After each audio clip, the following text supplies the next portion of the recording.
কংগ্রেসের ঝান্ডাকে এগিয়ে নিয়ে গিয়ে মমতা বন্দ্যোপাধ্যায়ের ছবিকে সামনে রেখে বাংলার উন্নয়নকে বাড়িতে না পৌঁছে দিতেন। আমরা হাজার চেষ্টা করেও আমতা বিধানসভা কেন্দ্রে সাধারণ মানুষের ভোট পেতাম না, এটা আমরা নিশ্চিতভাবে বলতে পারি। তাই আমাদের নেত্রী বলেন যে আমাদের দলের প্রধান শক্তি হলো বুস্তরের কর্মীরা, যারা বৃষ্টিতে ভিড়ে লড়াই করে তৃণমূল কংগ্রেসকে শক্তিশালী করে, আর যারা তৃণমূল কংগ্রেসে থেকে তৃণমূল কংগ্রেসকে দুর্বল করার চেষ্টা করে, তাদের বিরুদ্ধে আমাদের লড়াইকে জারি রাখতে হবে। আমাদের লড়াই আমতা বিধানসভা কেন্দ্রের 87,000 পরিবারে পৌঁছানোর লড়াই।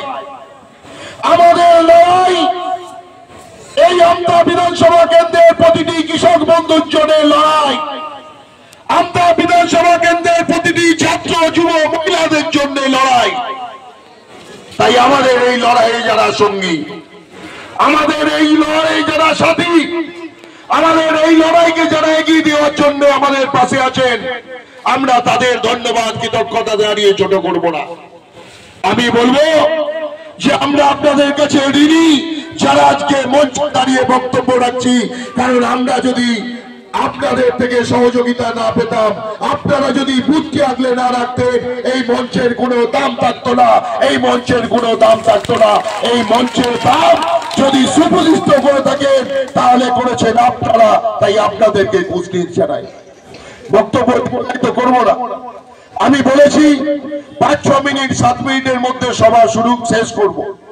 ব্যস্ততম জায়গা, এখানে যেমন আমার তৃণমূল কংগ্রেস পরিবার আছেন, ঠিক মঞ্চে এবং মঞ্চের নিচে আমাদের নেতৃত্বরা আছেন।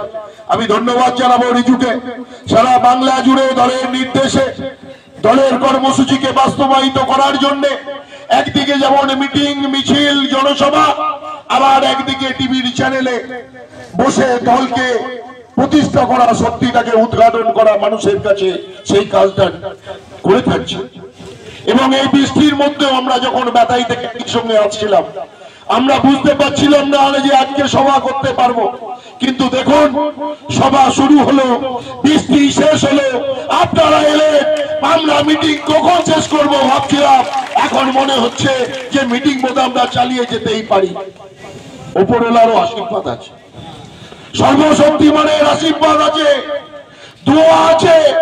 তাই আজকে বাক্সি থেকে যেমন বাইক নিয়ে ভিজতে ভিজতে এখানে আমাদের সৈনিকরা আসে, ঝিগিরা থেকে যেমন আসে, নপাড়া থেকে যেমন আসে, ঝাম্পিয়া থেকে যেমন আসে, কাল্লা থেকে যেমন আসে, আজকে অমরাগুড়ি, জয়পুর, বিকেবাটি, থলিয়া সমস্ত অঞ্চল থেকে মা বোনেরা আসছে।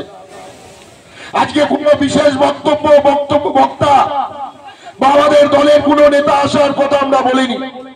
আপনারা আমাদের ভালোবেসে, আমাদের কর্মসূচিকে ভালোবেসে, আপনারা আমাদের কর্মসূচিকে সমর্থন করার জন্য উপস্থিত হয়েছে।